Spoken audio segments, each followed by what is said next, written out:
Hey everybody, it's Lawrence Presman, the Prez. This is the weekly edition of the Prime Time Show. It used to be called Pros and Joes. It is no longer. We'll explain in a second. I got Joe Raneri with us from sportsmemo.com and Rob the Hair Veno. Joe, how are you, my friend? Doing well, my man. It's been a couple of weeks. I missed you, dude. Have you been preparing any summaries for our show? I have notes upon notes. I don't even know what to do with them. It's toss them behind your back. Let's go. Let's see you toss them. Figured. Mm-hmm. But,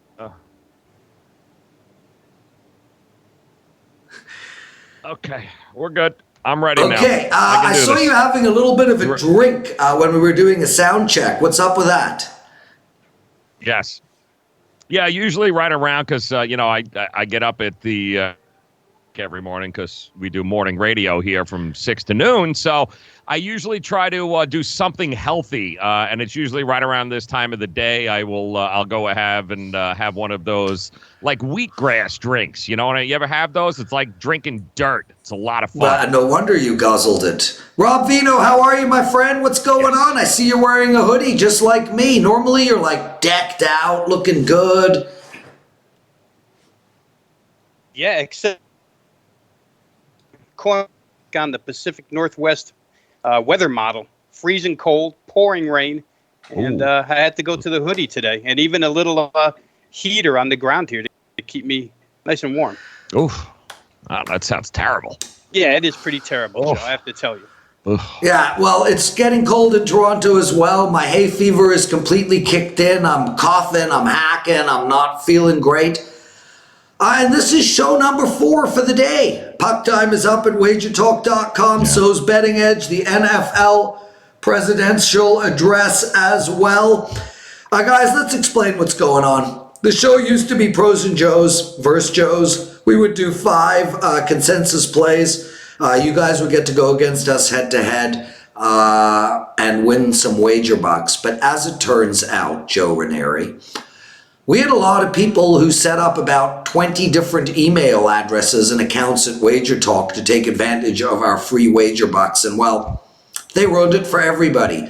So the competition is now over, but we want to keep the show going. It's a great show. We talk about the primetime games, which you can see in the top of the screen. And plus, a lot of comments about the chemistry that I and Rob Veno have. What do you think about our chemistry, Joe?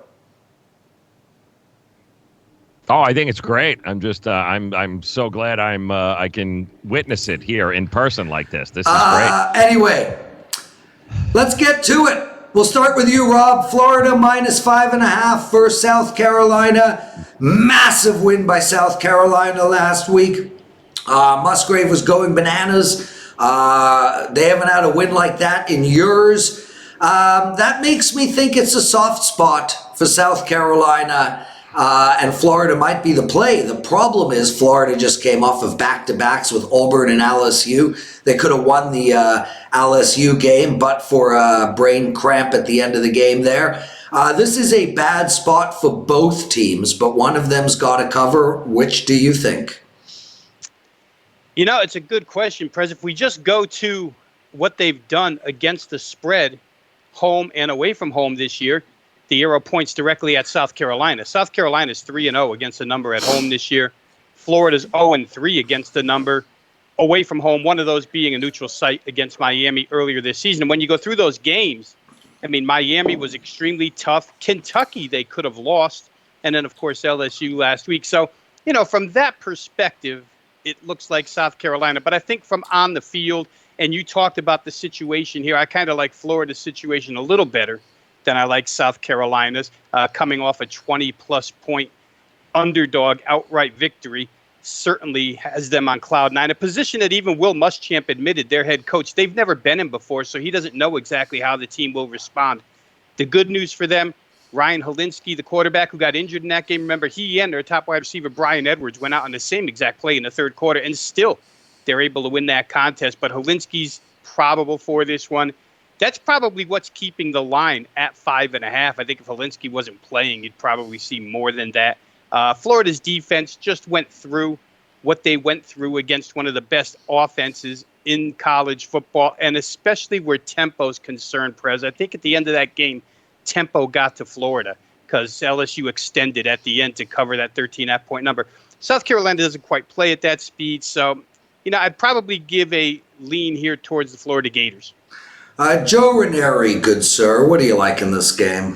Yeah, it's it's a tough stretch here for Florida because they were on the road in LSU. They're going to be on the road here in South Carolina. I think they got 2 more games that are going to feature rank opponents after this. It's a tough stretch to them. And South Carolina, how the hell do you come? How are you going to play after beating Georgia like you did in that game there in Georgia? It's going to be a tough follow-up game going up against a defense like Florida. But like Rob said, they got Helinski back. Keep in mind, Will Muschamp has been an absolute pain in the Gamecocks ass ever since let's face it, ever since he was fired from Florida, left Florida, whatever you want to call it, run out of town. He's been a giant pain in Florida's ass. So I would go ahead and lean Florida this game, but that's a lot of points. I think South Carolina is going to be a hell of a lot more competitive in this game than people think, and I just don't trust Trask. I don't trust the offense of Florida at this point. I like their defense, but I think South Carolina, I think they've got enough to at least backdoor cover this game when it's all said and done. So just to summarize, Joe, you mentioned Gamecocks, pain in ass, and backdoor. Did you work on that last night? I actually it's part of my notes you made me rip up there. I saw the 3 words. I wasn't sure where I was putting them, but I figured they all apply. Yeah, so we don't need to come up with a consensus play. Rob likes Florida. Joe likes South Carolina. Basically, this is like choosing between Kathy Bates and Kate Upton. Everyone has an opinion. Ooh. Wow. Drink. These summaries are hard, man. I need to set aside some time. Maybe do some edibles or something and drop some acid, hit some mushrooms, figure out how the hell to come up with these damn things. Oregon -2.5 versus Washington, ABC game. Rob, we'll go to you first.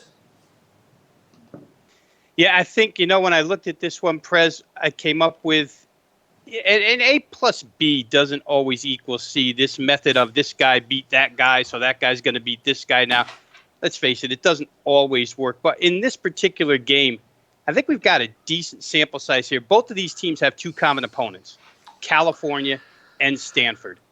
Different results on both ends. Oregon goes 2-0 straight up and against the spread against those 2. Washington 0-2, beat outright by both of those teams. Oregon was able to outgain both of the opponents. Washington was outgained by Cal and Stanford. So you see a little bit of we're getting a little bit of a light here, a signal toward the Oregon side. I think that the main difference on the field between these two is in the trenches. Oregon's been tremendous defensive line and offensive line-wise all season long. And Washington, when you go through their schedule, they've bullied the worst teams that they've played. But when they had to step up, especially in conference here, didn't bully Cal or Stanford. And even the USC game that they won 28-14, a little bit deceptive statistically, because statistically they get outgained by USC, out first downed, out first gained. So I think there's a definite personnel edge to the Oregon Ducks. One major injury that's a cause for concern here on the Oregon side. Jacob Breland, the tight end who led the team in receptions, scoring a lot of touchdowns. Number 27's out for the season.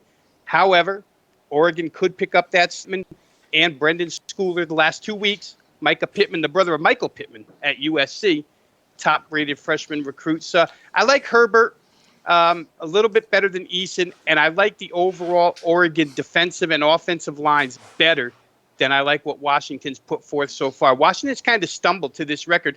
Guys, last week, they were in a dogfight for a half, and if not for 4 turnovers that produced 20 points, maybe they would have remained in a dogfight with Arizona. I think I like Oregon minus the 2.5 on the road. It's going to rain there. It's going to rain every day for the next 7 days, but both of these teams, Pacific Northwest, used to playing in conditions. So I'd look towards Oregon. Joe, before we get into your thoughts on this game, you took a drink out of a flask or whatever it was, and then you went like this. Scotch? Yeah. Yes. Yeah. I wasn't actually prepared for it. I thought it was a different flask, but kind of hit me there a little bit. Sorry about that. Didn't think you could see that. Well, listen, if I was doing a show with the Prez, I'd be drinking scotch all day too, buddy. Yes. Yeah. The edibles are for later, but yes, the scotch is definitely a Prez thing for sure. Any preference? Glenfiddich, some sort of Fittich family. You're an amateur. Move on. Some sort of long. Yeah, McCallum. No. McCallum. Glenfiddich. What do you like in this game? One of the Fittich brothers will do. That's fine there. This is what I like in this game. And I think it's interesting with Oregon because many people still view Oregon like it's the Chip Kelly Ducks here, where they're going to run 1 million plays a game. They're going to score 1 million points. But the truth is that's not what they are. This particular Oregon Ducks team is all about defense. It's one of the best defenses in the country. Nobody's talking about it. It's absurd, Joe. I mean, ridiculous. I don't have the numbers in front of me, but I don't think there's been more than a touchdown against them in 4 games in a row, and every game but one this entire season. They haven't given up more than 7 points in any one of their 5 wins. Guys, they are just animals there on the defensive side of the ball. They're quick, they swarm, they are powerful, and the only types of situations here that I would worry about is, and the problem with Washington, guys, is, listen, Washington does really good against teams that aren't defensive minded. Teams like Cal, teams like Stanford give them a whole lot of trouble. People forget how many. There's a lot of guys playing on Sunday right now on both sides of the ball from Washington, man. They lost a ton last year. So they're still struggling. They got a lot of youth, a lot of young guys. Eason, they're trying to put it together. But again, you lost to Cal, you lost to Stanford, 2 teams that can play defense. What in the hell are you going to do against one of the best defenses in the country in Oregon? I don't think it's I'm not in love with Justin Herbert. Like you said, you lost one of his big targets there to tight ends. He does also that in all likelihood are going to be playing on Sunday, but it's not the Chip Kelly offense. It's the Oregon Ducks defense that people should be talking about.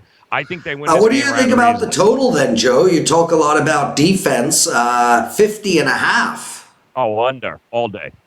Under all day long here. The Ducks have played 5 of the last 6 to the under here because of that defense. I mean, you win 5 games, you don't give up more than 7 points. Like I said, the offense has been okay. Washington went into that game last week against Arizona. They were losing at the half. And like he said there, if it wasn't for all the turnovers in the second half by tape, we wouldn't even be having this conversation about it. But the under and the Ducks, definitely 2 plays. So to summarize, are you ready? I can't wait. Like Melissa McCarthy in Heat, chasing you down the street, it's time for defense. Good point. Yeah, good rhyme, too. Poetry mixed in. That was nice. Look how stupid the WagerTalk logo is. Like my elbow's in the way. Nobody can see it. Michigan plus 8.5 versus Penn State. ABC game, 45.5 on the board. Penn State's for real. Michigan is a real bust, even though they're 5-1 on the season. Big line. Nobody would expect Michigan getting 8.5, 9 in this rivalry at the beginning of the season. Rob Veno, where you going, baby? To me, that line's out of control, Prez. 8.5. There's not 8.5 points difference between these 2 teams. No matter how pissed off people have gotten the last couple of weeks at Michigan, where they do everything they can to not cover against Iowa, but yet they do. They do everything they can to let Illinois back in the game, and Illinois actually did cover until Michigan extended late. These 2 teams aren't separated by that much. I'll start with Penn State offensively because the defense covers up a lot of problems for the Penn State Nittany Lions. They've played 2 top 20 defenses all season long. Pittsburgh and Iowa. 17 points against each, life and death against Pittsburgh. Iowa, a 2-point conversion away from covering that game. Penn State did nothing offensively against either of those teams. Probably not going to do much against the Michigan defense. If you throw the Wisconsin game out where they just got steamrolled, absolutely run over by Wisconsin, take all the other games together, Michigan's allowing 242.6 yards a game. Those are really good numbers. Both teams are good at getting to the quarterback. A lot more being made of Penn State's pass rush, which is fierce, no doubt about it. But I think that it's a good spot, Prez, because when nationally people start to turn on a team, it's usually a good time to buy in, the old buy low, sell high theory. Everything you listen to is Michigan negative, and right now Penn State seems to be climbing the positive charts. 8.5 to me, a little bit too much. Michigan's had their way with this team in recent times. Yeah. James Franklin's had trouble with Michigan. 8.5 to me, just too much. I will take the 8.5 in that game with Michigan. And what really looks to be a low-scoring game. Yeah. We talked about under with Oregon and Washington. This thing is 45.5. That looks like it would take 4 days. It's funny you say that, Rob, because I like the under a lot in this game as well. I mean, I like the dog and I like the under.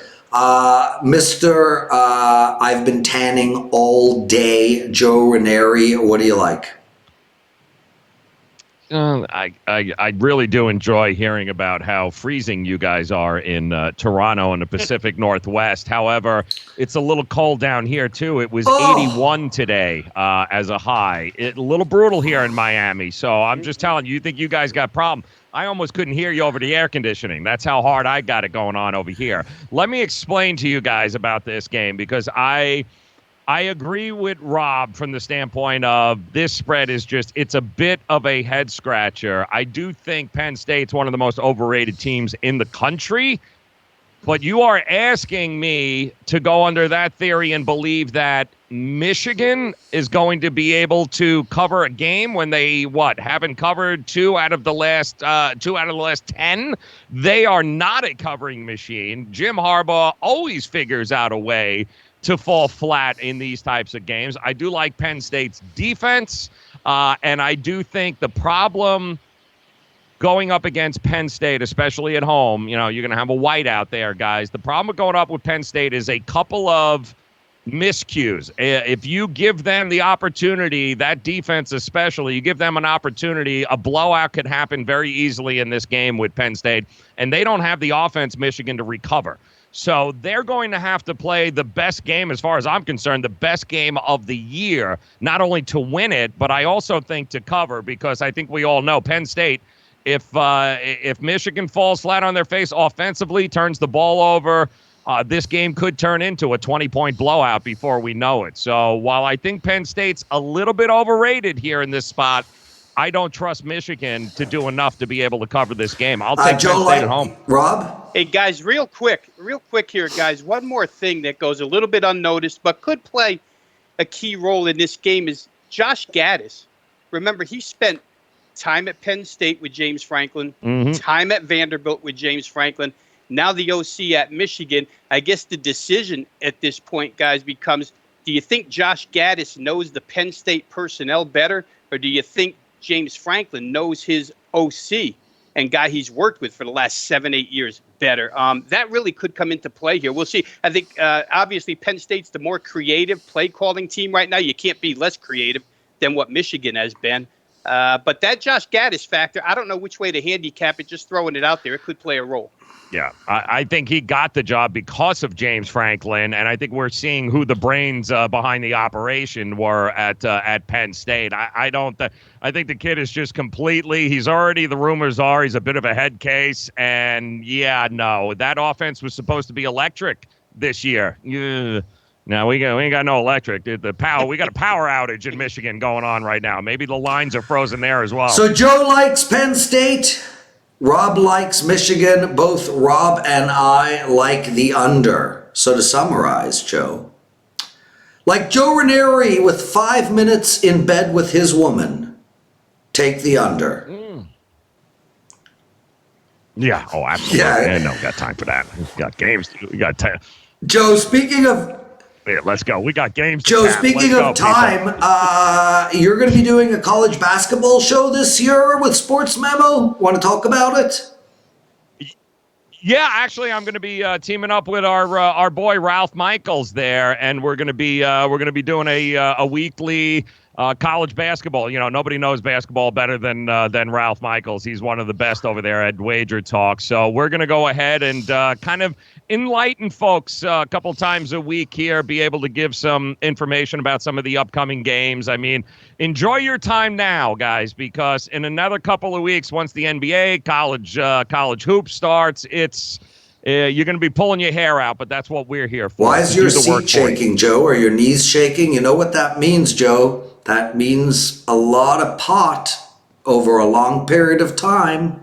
It's a good point. Yep, that's a good point. I didn't really think of Why that. is your chair shaking? Don't know why I didn't, but I have no idea why it's shaking. Are you sure it's not you? Are you? Yeah, I Sure? drove down to I'm Florida and shook your chair, raced back seamlessly, and here I am hosting a show that people are scratching their heads going, what the hell are they talking about? Rob Veno, you're doing a lot of shows with Drew Martin over at Sports Memo. You're also on the Betting Edge with me tomorrow. Let's tell us about what's going on with you, bro. Yeah, I'm busy every day like all of us at Sports Memo and Wager Talk.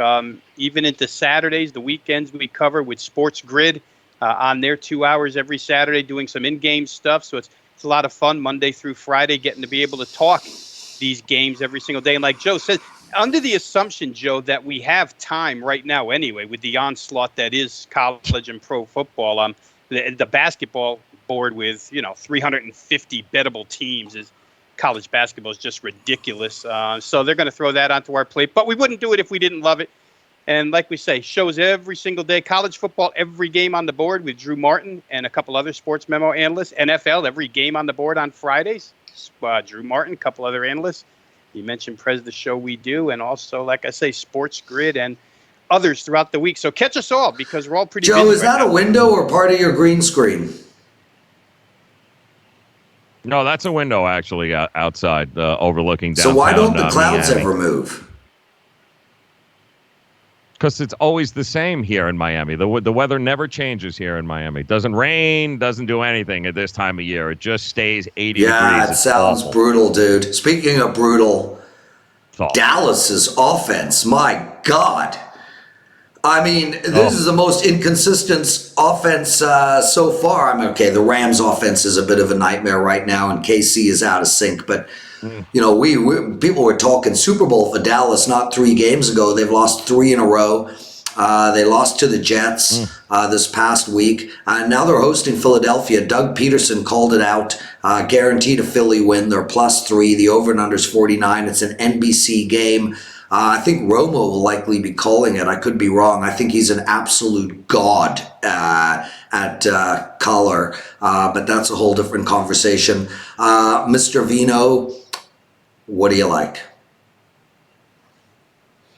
Well, I'll say this, Prez, as god-awful as the opinion of Dallas's offense may be, you could throw that same opinion at the Philadelphia secondary. I mean, if I have to stare at the back of Rasul Douglas's 32 on his jersey one more time as Stephon Diggs runs 15 yards down the field past him, and Diggs dropped a touchdown pass in that game. He could have had 4. The Philly secondary is a mess. The pass rush that really personnel-wise is so good has not provided enough pressure to really help that secondary out. I think last week, Minnesota went against the grain, guys. They had this philosophy all season long where we're going to run Dalvin Cook and we're going to run and run. And it led to Stephon Diggs getting pissed off and I don't get enough balls and people blaming Kirk Cousins because he's not getting the receivers the ball. Well, last week, Philly goes in thinking they're going to run every time and they wind up throwing deep on them. Dallas could likely do the same because they have that running component in Ezekiel Elliott. Problem for Dallas right now, the left side of that offensive line, no Collins, no Tyron Smith. That's troublesome for them. On the Eagles side, Deshaun Jackson, if he comes back, it should help their offense out a little bit as well. I really think, guys, to be proactive, I played over the total already this week in this game. I just don't see either way, how these teams don't get up and down the field. The weather's going to be good in Philly on Sunday. It's in Dallas. Or in Dallas, excuse me. And I don't really think that the Cowboys are going to have much trouble. Armani Cooper, we'll see if Armani Cooper plays in this game. But there's enough receiving options to beat that Philly defense. The secondary's so porous. I like over in that game. It's a big game for both. They're both 3-3 on top of the division. And with Dallas's home venue, it's hard to pick a side for me, but I do like over. Yeah, listen, I said I like the over too in the NFL presidential address up at WagerTalk TV, our YouTube channel, me and Ralph Michaels. And I like the over, for some of your reasons, but also this. Philadelphia, for their porous secondary, they're the best run-stopping defense in all of football. I think Double E is going to have a tough go of it. I think it's going to force Dak to throw deep to try to open up the middle for Zeke. And I think Philadelphia is an over team, period, regardless of who they play. I think if Deshaun Jackson comes back, that's going to be a massive lift for that over as well. So, yeah, I'm with you, brother. I like the over too. Blue-eyed Joe Raneri, regale us with your deep voice. Listen, the over makes a lot of sense. Fletcher Cox is a bad man, people, and the best part of that Philadelphia defense is that front. So we've already seen what the Cowboys look like when Ezekiel Elliott can't run, and now you've got injuries to Amari Cooper. Not sure if he's going to go there. It's you take away an offensive line, two pieces of the offensive line which really anchor that. You take away a weapon on the outside and Amari Cooper. Ezekiel Elliott won't be effective, which means it's Carson Wentz versus Dak Prescott. That's not even a fair fight here, guys. Neither is the coaching matchup here between Doug Peterson and Jason Garrett. I think we've learned here over the last couple of weeks the Dallas Cowboys defense is not nearly as good as many people thought it was. And Jason Garrett, as far as I'm concerned, is probably a loss or two away from being very close to losing that locker room. And every time Jerry opens his mouth now on radio, it's a little less of a pat on the back to Jason Garrett, and a little more question marks that surround his future with this team. And the future with this team, unfortunately, you got two teams at 3-3. This is going to be for first place. And don't look now, the New York Giants, who are taking on the Arizona. They're one back here. So this is this all of a sudden, this division has become very interesting. But to me, I have the coaching edge, I've got the quarterback edge, and I've got a little bit more dynamic of an ability, some more weapons with Philadelphia. I think Philadelphia wins this. The over is a good play. I trust the front of Philadelphia to shut down Ezekiel Elliott. And then after that, good luck, guys. Jason Witten, Dak Prescott's already shown without a full complement of that offensive line and all his weapons, he's just an average quarterback. Give me Philadelphia in this. Joe, touch that window for me. I'm not going to get up and go touch it. Touch this. How about you touch this for me? There's no way that's a window. You want me to jump out it? Ooh. I'll jump out it. Well, you'll just fall into a green screen. Rob, what do you think? Do you think that's a window? Right behind the green screen. It is kind of hard to believe that's a window with what's behind it. It looks like a Hollywood set almost with the clouds and the blue sky. I don't know. Like, Joe, I'm giving you a huge kudos for having a beautiful set. Yes. Like, don't get me wrong, brother, but those clouds just haven't moved. You want them to move? They don't move. The clouds never move here. I'm just telling you. It doesn't happen that way. I'm going with -200. It's the green screen. Oh, jeez. You are such a pain. You want me to jump? You're going to make me go out there, aren't you? Yeah, you are. You're going to make me do it. I know you are. You don't need to get up. Just slide the chair back and touch the window. You know what? I just don't have time for this, so I think I'm just going to head over to the casino here in a couple of minutes. Yeah. That's what I'm going to do. Look at this. I don't even have anything anymore. Look at me. Look at me. I'm all screwed up now because of you. What is that? Virtual studio sets? There you go. Oh, back to Sports Memo. There we go. Now we're back at Sports Memo. So to summarize, like Rob Veno's hair, The over is the perfect play. Ha ha! Ha ha! Ha I'm at the ha! FanDuel Sportsbook now, so I don't know what you're talking about. It's not a window. I'm at the FanDuel Sportsbook. I don't know what you're talking about. Yeah, dude, you need to help me set up a fake window like that. I want a fake window. Get nothing.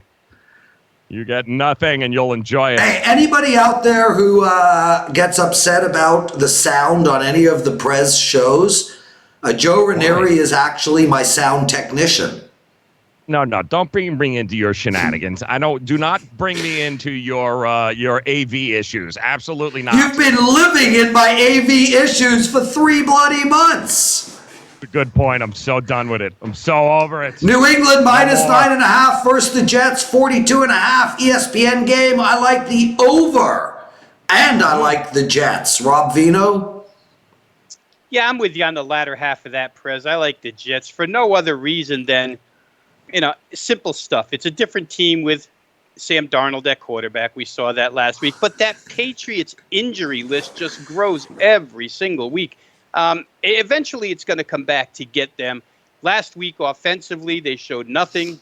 Extra time to prepare here, but still, they showed nothing last week against the Giants. That 35-14 is kind of misleading. These teams have already played once. New England got the benefit of a banged-up Jets team in that instance. I think the wide receiver problem for New England, the offensive line problem for New England, just leads me to believe that they can't score enough points to go ahead and get over this number. They did it against the Giants, I understand, but for those couple of reasons, the rebirth of the Jets offense, the fact that they get their tight end back this week also is a big plus off a suspension, and New England's injuries on both sides of the football. At some point, these big numbers are going to catch up with them. They can win the game, but second time around in the divisional contest after you've been beaten pretty soundly one time, I'll take the underdog plus the points. Mr. Joe Raneri, please. Yeah, I think we've seen exactly what Sam Darnold means to the New York Jets here, guys. And what it means is everybody else around him, including the offensive line, the defense, everybody steps up their game. And, yeah, it wasn't that long ago that the guys on that team remember exactly what it was that New England did to them. And if you don't think outside of that defense, and that defense is one of the best, make no mistake about it, in New England, and Foxborough is a tough place to play, guys. But that offense of New England, they've got issues. They got issues on the offensive line. They're not nearly as dynamic. And, yeah, by the way, they'll have, I believe, C.J. Mosley back for this one. That's what they're gunning for. They'll have the full complement of people back.